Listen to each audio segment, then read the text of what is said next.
Okay, this is part 5, and we're going to be discussing light logic and Gestalt theory as it relates to design. And Gestalt theory is actually was born out of psychological understanding and was actually developed and researched in the early 20th century. And Gestalt is a word, it's not a person, it's a word that in German refers to the idea of wholeness. There is no direct translation into English, but the idea would be unity, would be a total blend of various parts and so forth. And so the idea of Gestalt is that the totality of something is greater than the parts of that something. And it relates to design because it deals with how we perceive, how we take in information visually, and how we apply meaning to things as human beings. And so there's a direct relationship into the design realm. So as we look at any visual field, and a visual field is whatever we see in front of us at the time, we are recognizing figure ground, we are evaluating what's in front of us, we're determining what to do about what's in front of us, we're determining what's most important and what is least important, we're determining what to do about it, what does it mean, how to navigate, whatever. And so there's a constant organizational evaluation going on whenever we're looking at something. One of the things about Gestalt as well is that it sets up the idea that being creative is innately human. And one of the things when we talk about creativity, we touched on this during the first session, is that creativity is sort of something that human beings have that is unique to humanness. And also the idea that human beings don't need to be visually creative in order to be creative. Every single person has the ability to create if we look at the idea of coming up with something new, coming up with innovative ideas to improve upon something, to come up with something unique. It doesn't have to be visual. So accountants can be creative, and construction workers can be creative, and homemakers can be creative, and even, you know, dental hygienists in their own way can be creative. So it doesn't have to be a visual pursuit that makes one creative. Another thing about ideas behind Gestalt is that we are constantly looking for meaning in things. We don't just look at something. There is a sense of what does it mean, how can I use that, why would that be important to me, is it important to me, how does that change my life? How does it benefit me? That type of thing. So we're constantly approaching everything that is put in front of us with those ideas. And within Gestalt theory, there are several sub-ideas or sub-concerns that directly apply and actually undergird the idea of aesthetic principles as being universal. If we understand that certain things are innate and common to being human, then we can understand how certain things about art and design and movement and things that we hear are also understood across the entire population. One of those principles is proximity, and essentially proximity means closeness. So things that are positioned close to each other or next to each other will be grouped together or seen as belonging together. And so in Western culture, our ability to look at a word and separate it from another word has to do with proximity, because even if we look at the word Gestalt and the word principles, there's a gap in between. And so we see Gestalt as one word, and we group that together, and we'll read that and regard that as one thing, even though it's a variety of letters. And the same thing with the word principles. We read that as a single word. So a group of things becomes a single group. And that's the idea of proximity. So we will recognize these geometric shapes, and we'll recognize these geometric shapes, but this is one group and this is another group. And we'll treat that group as a unit, as if it's one thing. Similarity is another Gestalt principle in which things that are alike or the same will group together, and we will treat them as a grouping and belonging together. And that allows things that are different to stand out. So obviously in this grouping of black geometric shapes, we have one circle in there, which is also black, but it stands out because it's different. So it calls attention to itself. So we can create focal points and points of emphasis and points of hierarchy in a design by virtue of similarity and contrasted differences.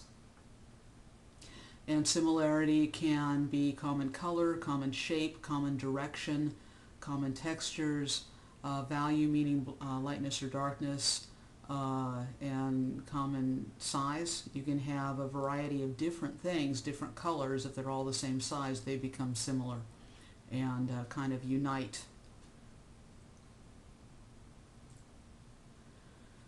Continuity is the ability to track movement.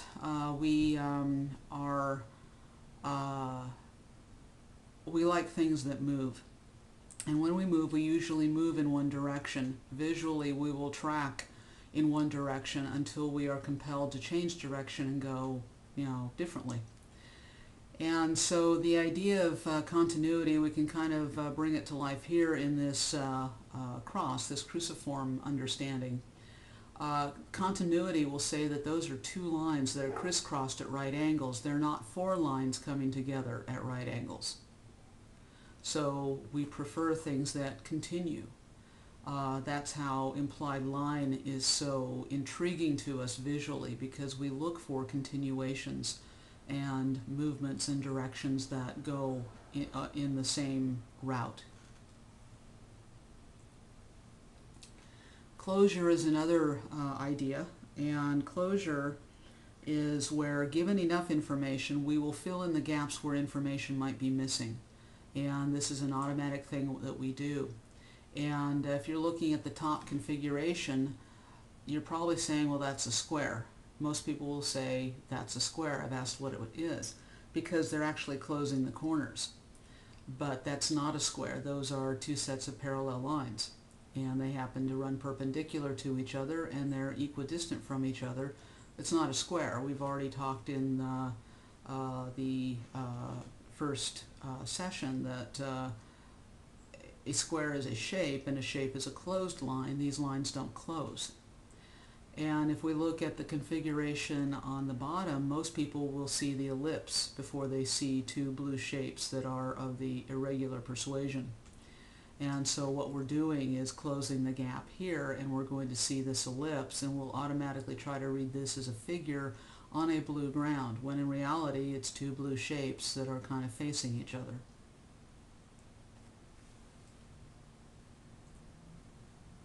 Equilibrium, or pregance, is the idea of balance. We look for and prefer images and things in our visual field that seem balanced and wholeness or precise.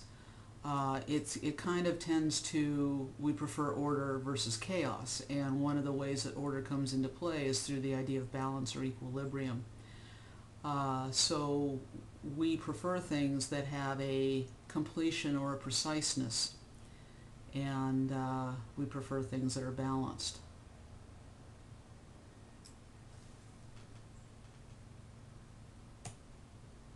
Assimilation is the idea that we do not design in a void or a vacuum. We don't pull things out of thin air. We might think we're coming up with something truly original, but to be truly original would be very difficult, because we are influenced by our surroundings, by other design, by our experiences, by the way we perceive, just in terms of our own styles and our own personal tastes. Unless we have already experienced what an apple looks like, in our lives, we won't configure the or understand the configuration of these three shapes as representing an apple. They would just be three gray shapes. So we would have to understand that this is an apple because we've seen apples before, or at least it's a piece of fruit because we've seen this kind of configuration before in reality. So anything that we look at, there is a connection to something that we've seen before. If we're confronted with something new, that we've never seen before, haven't experienced before, we have to kind of figure out what it is, what to do with it, and then once we've satisfied ourselves in those issues, we will categorize it, so to speak, or define it, or know what to do with it, and then we will go our merry way.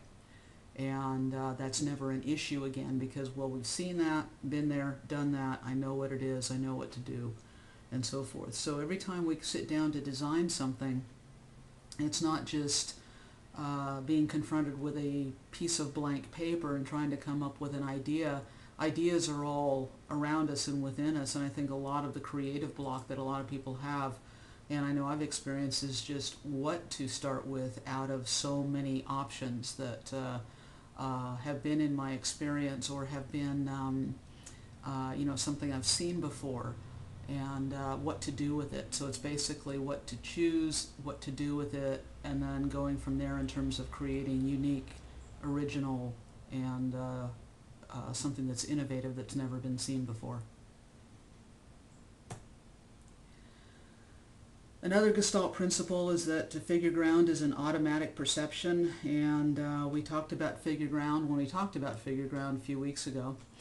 And we will generally recognize figure ground by virtue of contrast of value, light, dark, and anything that is larger and that surrounds anything smaller, that larger thing is going to be seen as the ground and the smaller thing will be as the figure, and we always perceive figure as being on top of or in front of the ground, and we always see one figure ground at a time. So we could look at the yellow square on the black rectangle being ground, or we can look at the totality of that on the white ground. And figure ground is automatic. And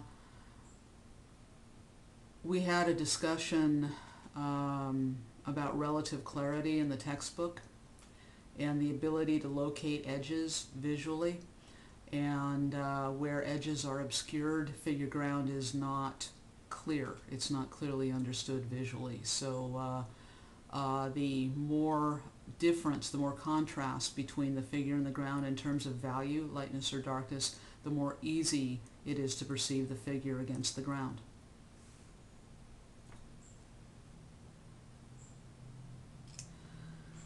Light logic is basically the understanding that when light falls on an object, certain things happen. And they happen for a reason. They happen physically, and they happen consistently. And light logic, understanding the principles, helps us not just render a concept for a client and make it kind of seem real, but it helps us understand some basics of lighting design. When you deal with putting light into a space as part of your overall plan for that space, what is the light type, the quality, the direction of light shadows and things like that? What are they going to do to the space visually and also psychologically? So we begin with that understanding, which you'll get later on, with an understanding of what light does. And obviously we know that light is energy, and light relates to color, which we'll talk about in a week or two, next couple of sessions. But just in terms of light and shadow, we don't see form without the combination of the two. And if you have an ambient light source, which would be like maybe fluorescent lights that work throughout a room and a ceiling or something like that, there's no strong shadows, and so forms are actually flattened in ambient light. When you have a strong directional light and you've got a strong enough light and it's a directional light, you're going to have shadows that are directional as well. And so when you have a directional light source, you're going to have a strong understanding of form and a very dramatic understanding of form. This photo is a still life setup of geometric forms, and the light obviously is coming in from this kind of upper direction behind the forms, and it's backing up, and then it's casting shadows toward the viewer, which come down from into the lower left. So the whole path of travel of the light is the upper right to the lower left. And we see edges because certain areas are lighter and certain areas are darker. Within a particular form, we'll see a variety of color changes. We know that this is a white sphere. We can tell it's made out of styrofoam because it's got a little bit of texture to it and so forth. But we notice that it's really white here, and it's kind of a grayish gold here, and then it's sort of a creamy color in here, and over here it's a little bit kind of greenish even. And so just within this shape that we see, we've got a variety of color changes, areas that are light and areas that are dark. And the thing to understand is the dramatic way in which the form is actually sculpted, or it looks three-dimensional in this two-dimensional image. If we look at, say, the larger cube, we have a real strong edge recognition here where the light's hitting the top of the cube, and it's not hitting the side or the back of it at all. And what we get in here, this is lighter than this because there's reflected light. Light's bouncing on the surface. It bounces back into this area and lightens it up, even though this is not getting direct light. So you see the areas that are receiving a direct light hit, and then you're seeing areas that are getting a reflected hit of light, which would be in here and back in here, here, even here behind the smaller sphere, and here. This lightens up right in here on the sphere that's behind everything because there's light hitting the front side of the cube that we can't see, and it's hitting it pretty much directly, and the light waves are bouncing back into that shadow. And so it's not as light as the direct light surface, but it's a lot lighter than this area of the sphere where there's less light bouncing into it. So this whole thing has a really dramatic sense. It's backlit. It's got strong light and shadow, looks like a 1940s film noir thing, you really have the sense that the forms are there. As we look at this drawing, a couple things to note. First of all, it is accurate in terms of ellipses, compressed circles, linear perspective, and the basic understanding of light and shadow. It's also outlined, and so we take this to be a drawing because everything has outlines. All the edges are designated by a line, and then there's some fill, some shading in where the shadows are. But even as we look at this drawing, we recognize first of all that there is a ground plane or a tabletop plane. There's a horizontal plane on which the objects are positioned, and then there seems to be a vertical plane behind. And so there's a overall spatial division that gives these forms something to actually sit on. And then we notice, and you notice by virtue of the structure, everything is kind of gestured out and laid out in perspective. And there's even a little bit of three-point perspective as we see this corner's closer to us, this is further away.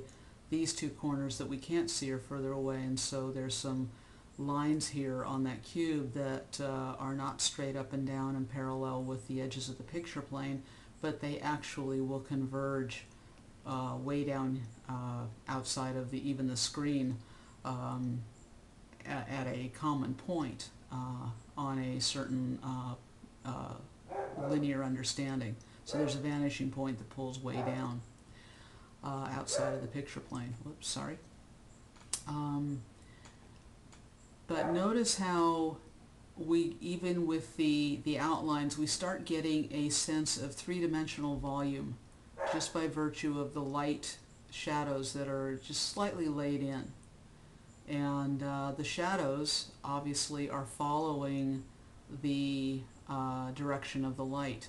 We understand the direction of the light from the way the shadows are placed, and that's a really important thing to understand. So shadows will show the directionality of the light source by virtue of they'll pull off or pull away from the light in the opposite direction. And so the shadows are going this direction so that we know that the light is, let's see, the light's up over here. So it's at a somewhat high angle. By the way, the higher the light, the shorter the length of the shadows. The lower the light, the longer the length of the shadows. So you know how high above the horizon the light is by virtue of the length of the shadow.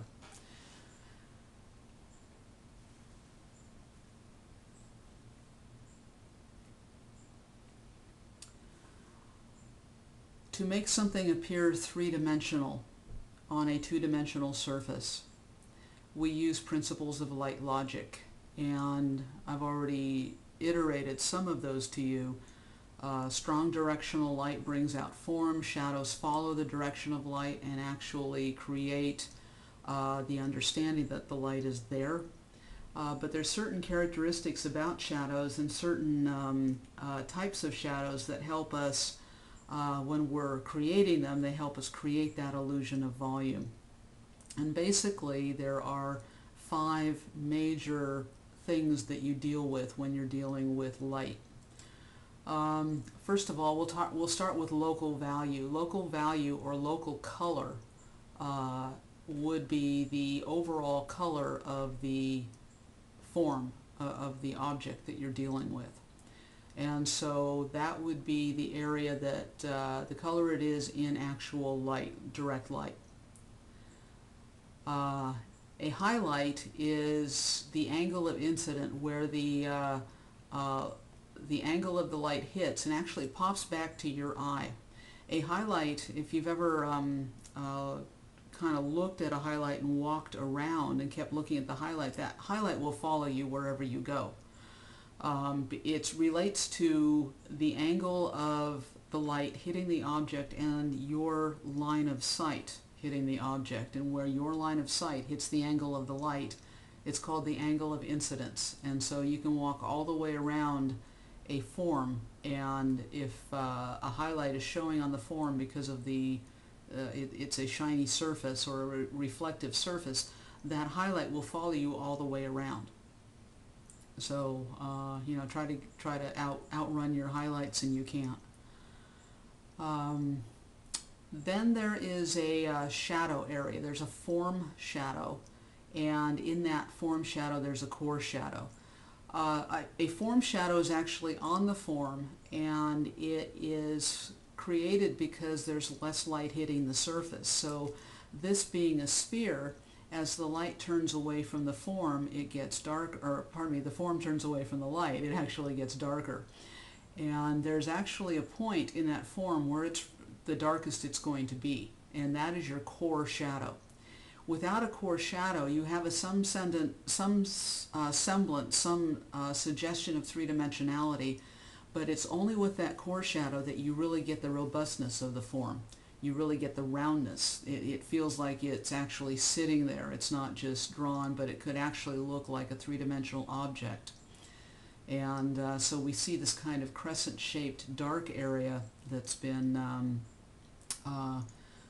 drawn in simply because there's more graphite being laid on the paper in that area, and it follows and helps define the shape of the form itself. Form shadows define what the form is. The understanding of the configuration of the shadows and what they're doing helps us understand what the form is. There's a slow gradation from lightness into the darkest area here. And that means that this is spherical. If we look at this piece, this image, we have a real sharp edge. It's light, and then there's an abrupt break. There's a boundary line, and then it's dark. It's light here on top. There's that edge, and then it's dark. Here it's lighter, and there's that abrupt edge, and then it's dark. So our understanding of what the shadow is doing and how that shadow is behaving gives us the understanding that this thing has edges. Therefore, it's not a sphere. A sphere has no edges.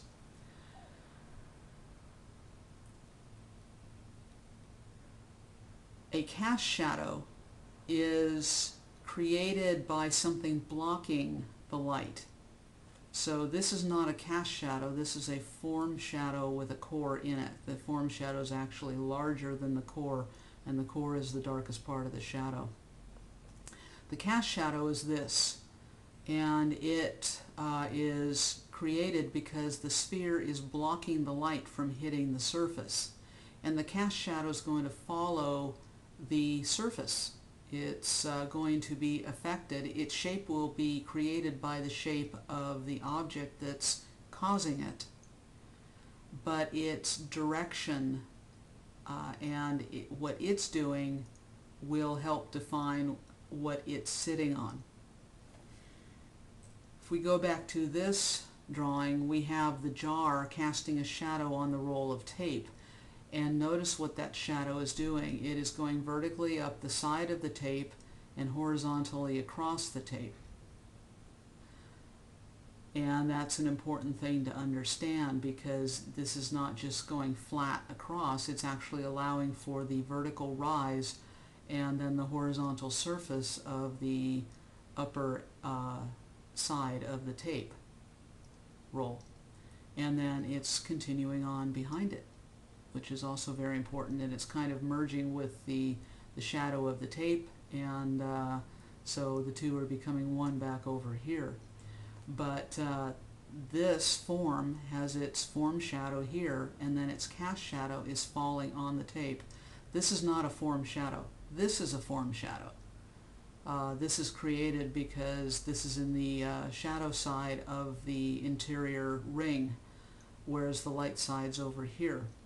So that is a form shadow. This is a form shadow right here as the roll of tape actually turns away from the light. But this shadow is there because this is making it, so this is a cast shadow.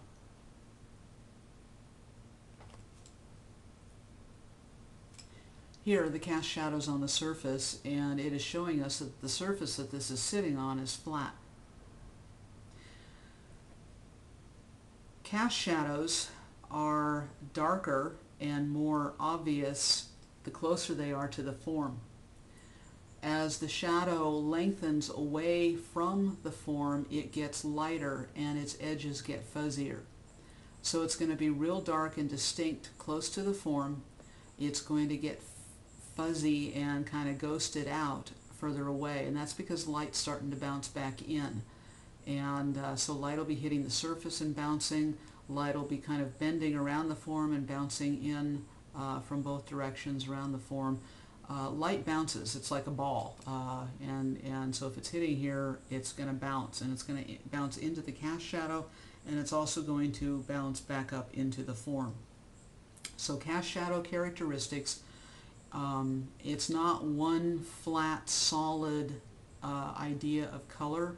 That would be a hole in the ground or a hole in the table.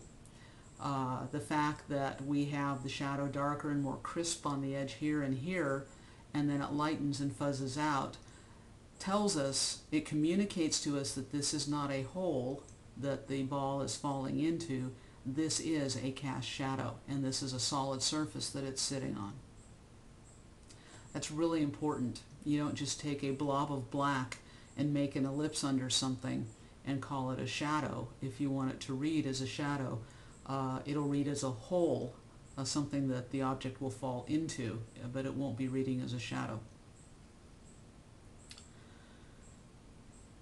Reflected light we see it here. It's the lighter side of the shadow side of the sphere. Reflected light is that which is bounced back into the shadow side of the form. And it basically means that there's parts of the form that are going to be lighter, but they're in the shadow side. And the same thing that is causing the reflected light is what's causing the lightening and the fuzzing of the cast shadow edge here. So the bouncing of light as it hits the surface here or here and pops back into the form itself, it will lighten the edges of the form. And that's why we have an area that is darker, and that's the core. That's the core shadow. The lighter the surface that the object sits on, the more light bounces and the lighter that shadow will be. If this is a colored surface, meaning it has chroma, like it's pink or red, that pink or red color will bounce back into the reflected light area. So when you are dealing with placing furniture and dealing with lighting design, understand that it's not just light and shadow that will be playing around in the space, but you will have reflected light. Say you have a red carpet and you have a blue chair sitting there. And so the redness from the carpet will bounce back into the blue and causing parts of that blue chair in certain areas to be violet or purple. So these are things to keep in mind. Light bounces, it doesn't really sit still. So the highlight follows the angle of incidence, the direction of the light hitting the form, and then coming to grips, or coming, that's the meeting point with the angle of light and your line of sight. Local value is the overall color or lightness or darkness of the object itself. Reflected light is that which is reflected from a surface back into the form, and it lightens parts of the form shadow. Because we have the reflected light, we have a core shadow, which is the darkest part of the shadow, and that should follow the form itself. Notice that that core shadow is not cutting straight across, it actually is crescent shaped, following the roundness of the form. The cast shadow is created by the object blocking the light, and it's being cast on the surface that the object's sitting on, or it can be cast on objects that are around that object. So we look here at this drawing, we see light logic in play very much. This is eggs and fabric, and we notice that the fabric folds are following a light side, a core shadow, a little bit of reflected light here and there. We see the cast shadow from this egg very distinctly, and it is made distinct from the form shadows of the fabric. This is a cast shadow that's made by this egg. It's lighter than this one because there's more space in here, allowing more light to bounce in. So this is further away from this, so even though this is created by the egg, it is lighter than this cast shadow, which is created by this egg, because this is right there, whereas there's a good deal of space between the fabric here and the egg here. Notice in here the fold, there's that really dark core shadow, and there's the reflected light coming back in.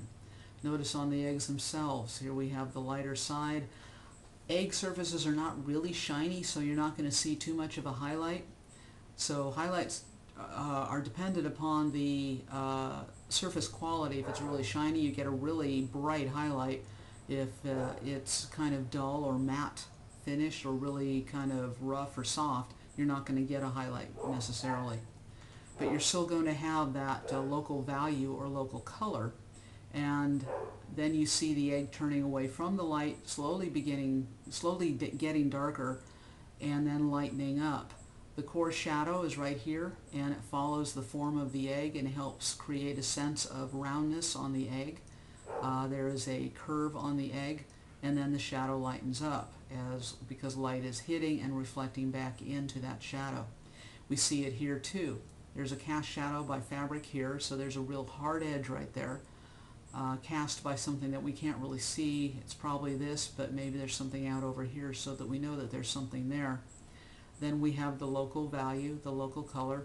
Then the form turns away from the light. The shadow gets really darker into its core. Then it lightens up because of reflected light, which is actually coming from here. And to my eye, there are two issues of shadows here. There's one that's causing this shadow and one that's causing this. So if there's two different shadows going on, guess what that means? There's two different light sources. So that's another thing to consider. The more light sources you have, the more shadows you have, the more complex your visual field is going to be.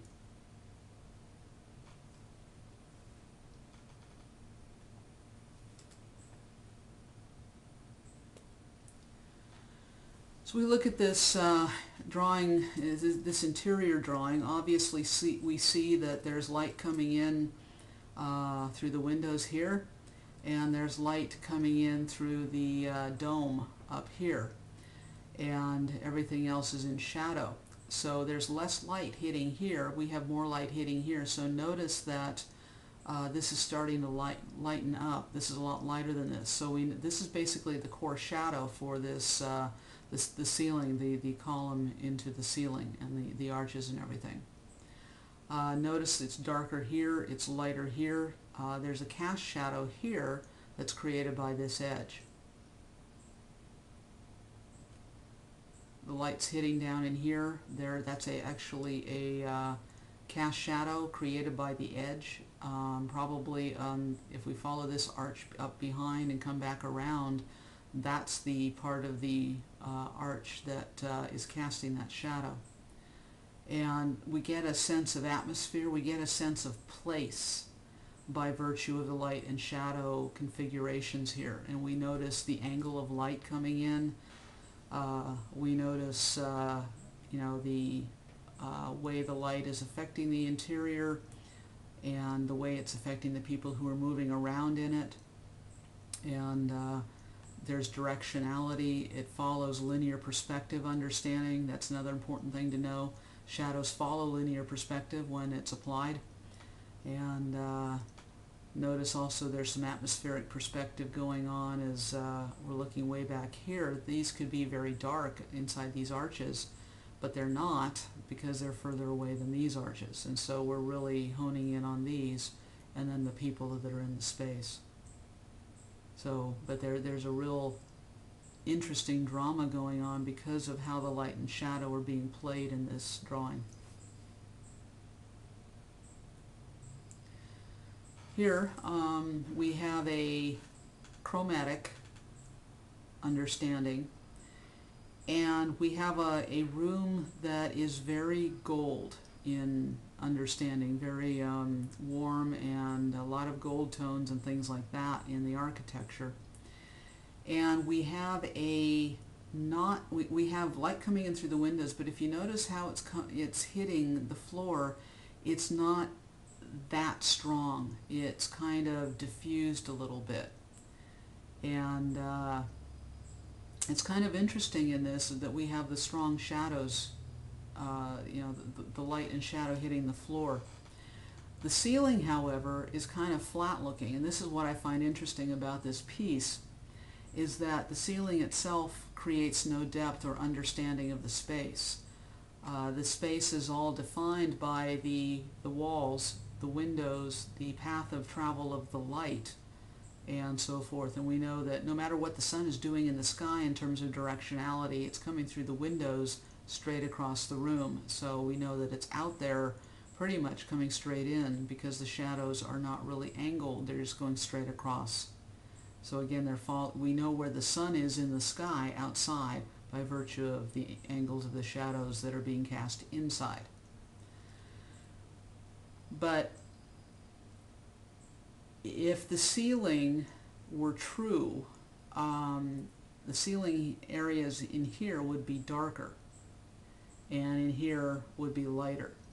The ceiling is pretty much all one color. There's a little bit of modeling and visual texture effect, but it's not following the light logic that everything else is following, which is kind of interesting. It should be darker here and lighter here because there would be less light reflected.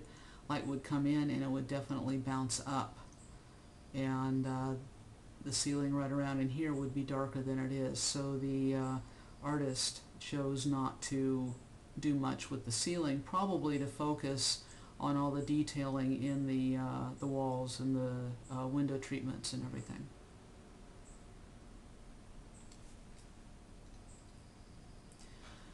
This obviously is a interior rendering done on a computer, and it looks fairly realistic. We've got the windows, we've got the outdoors, looks like we've got some water, so we've got a nice view, and it almost has a original Ocean's 11 feel with the orange and then the gray back, you know, in the 50s and everything.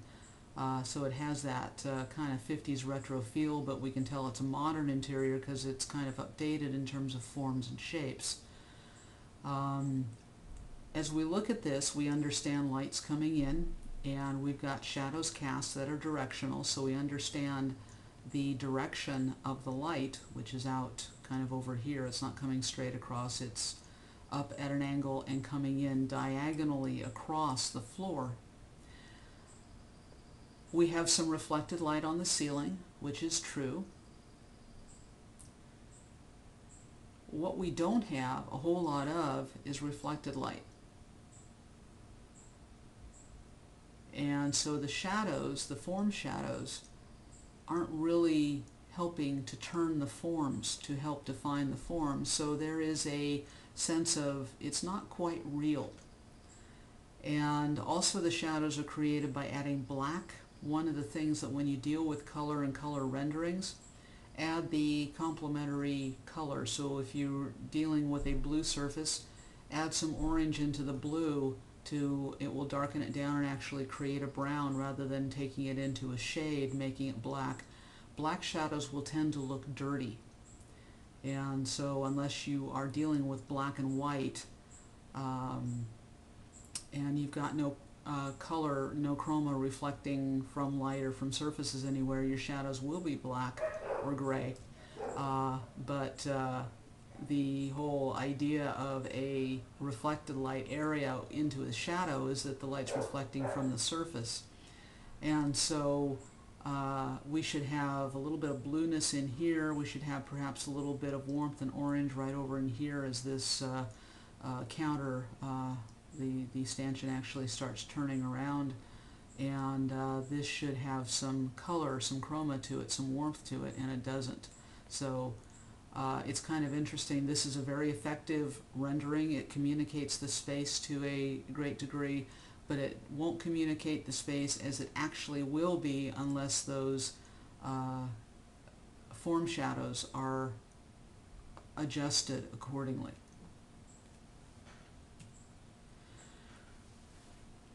This is another drawing that it's using linear perspective very effectively, and it's using a lot of outline and so forth. It's communicating space to a degree, but what it is lacking is light and shadow. There's a little bit of, you know, indication of shadows here and there, but everything is outlined and there isn't a strong sense of what the light is doing. So it's not really bringing out form, it's not looking at all three-dimensional, it's a flat, what is known as a cartoon, and that doesn't mean it's The Simpsons or Family Guy or Snoopy. That means that it is not the illusion of three-dimensional volume to the greatest extent that it could be. It's not even doing what this is doing, it's definitely not doing what that's doing, it's not doing what that's doing, or that. So it is communicating, yes. Is it really rendering out the space so it looks like it actually exists? No. It looks flat because light and shadow are not really addressed in this at all. There's no light logic being used in here. Everything is there because of a change in chroma. And we understand the sofa and the fireplace and the side tables and side cabinets and things like that because they're different colors, but light and shadow are not happening.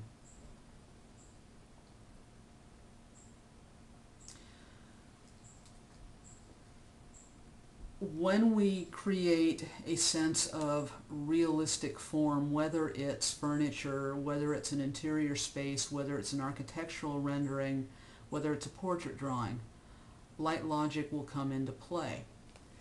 Notice the highlight on the nose and on the forehead. That's your highlight area, and that's because the light's coming from like up here, and it's actually at a right angle with your line of sight, which is directly into the painting. And so if he turns his head, of course the highlight's going to stay where it is in terms of your line of sight. If you walk around him, that highlight's going to go from this side of his nose over to the other side of his nose, depending upon where you are. And this highlight will travel with you if you're looking at it from, say, this direction. Notice the reflected light area here on the left side of his jaw and the neck area.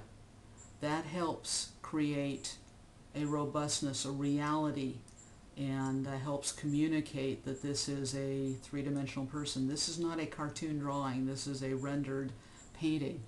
And Rembrandt's using light logic to paint himself. This is probably backwards from what he actually looked like, because he did this in a mirror if it's a self-portrait. They didn't have photo cameras back then, so they couldn't take a photograph. So this is probably what he looked like in reverse, because it's a self-portrait. But notice the light, the reflected light in here, meaning there's a core shadow here, there's a core shadow here, there's a core shadow in here, and just all these various places. Notice the relative clarity. We're losing clarity, we're gaining it here, we're gaining it here, we're losing it in here. We've lost it kind of back in here. We lose the hair over here into the really cool headpiece that he's wearing. And so we get a real strong sense of reality. This is a real person in a real place, and all the different colors within the shadows help communicate what's going on and communicate what this person looked like. We can do this even, of course, in black and white, just with graphite pencil. Notice the dimensionality that the artist has used just in using pencil to sculpt this guy off the paper and into your understanding. And again, look for highlights, look for the local value, look for the core shadow, the areas of reflected light, things like that.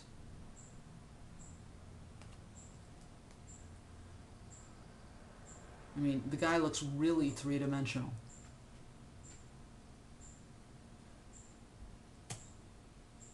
This is a painting.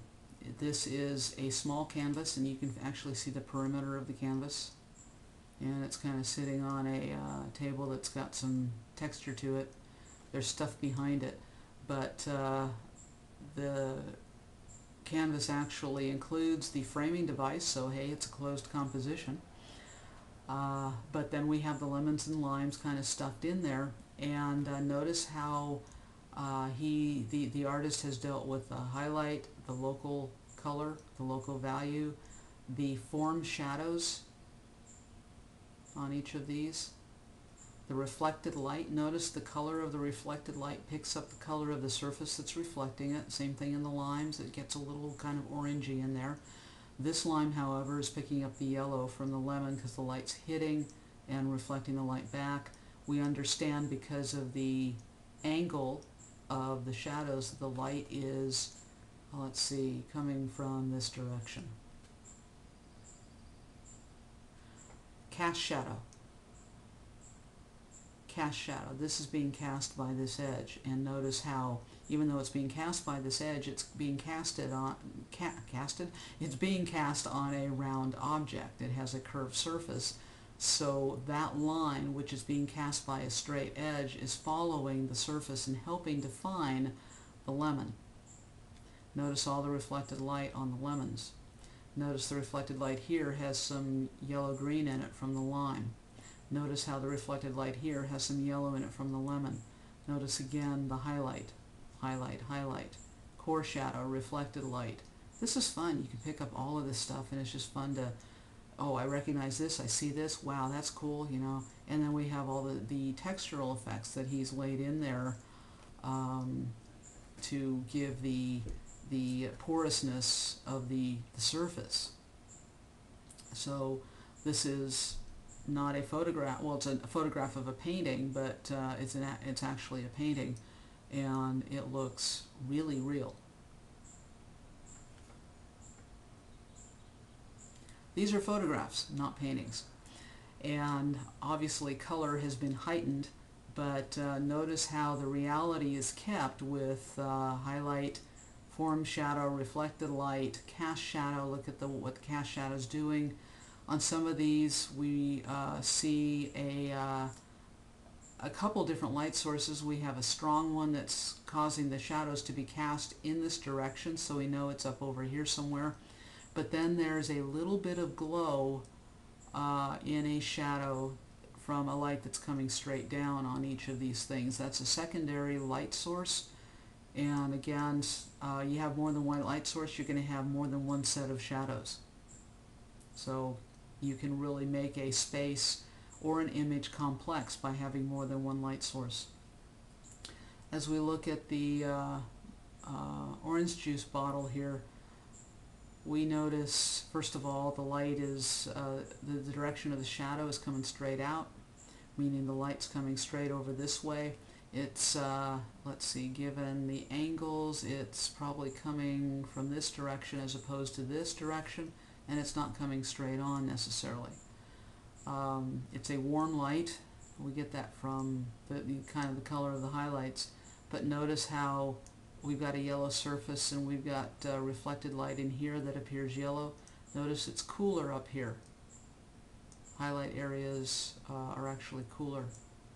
And then the form shadow here, actually all of this is in shadow, but notice that this edge is casting this shadow on the object, whereas this is the form shadow right in here that's starting to bend or causing the form to turn visually. But over here we have a sharper edge, it's a cast shadow. So really kind of an interesting, highly chromatic photograph that plays up the light and shadow concept. One last thing about light, and this is also important to know as you dig deeper into designing spaces and environments. Light logic gives an understanding that there are different characteristics to light at various times of day. Generally speaking, in the northern hemisphere, depending upon how close things are to large bodies of water, your light in the morning will be cooler than in the afternoon.